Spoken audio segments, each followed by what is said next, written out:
Hi guys, today I'm going to show you how to do this soft and messy bun hairstyle on medium length hair. I've started by curling the hair, but this doesn't have to be perfect, and then I'm going to add a lot of dry texture spray all throughout those curls. The more texture spray you can add, the better. I'll pop the one I'm using in the description below.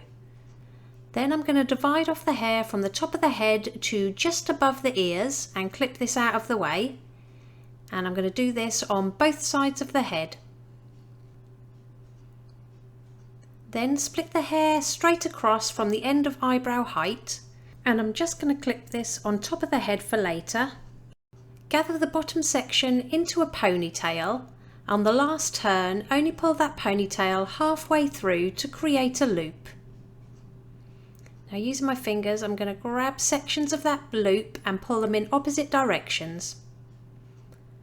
Release that top section down, and I'm going to give it a couple of twists just above that bun we've just made and secure to the head just above it with a bobby pin.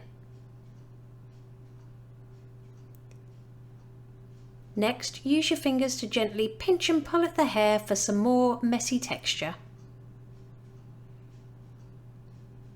And with the ends of that, I'm going to bring it over to the right hand side, wrap it around my fingers and roll it towards the head to create a loop. Then secure to the right and left hand side with as many bobby pins as needed.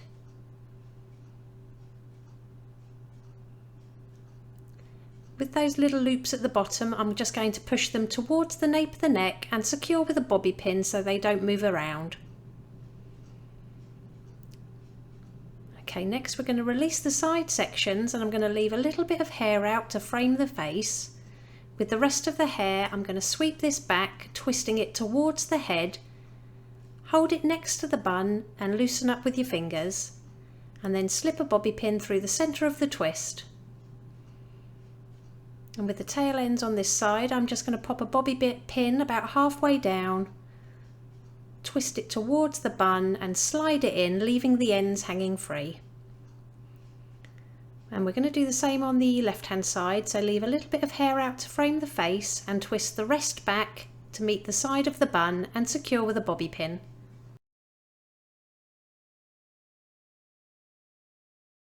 Pinch and pull for a little bit more volume.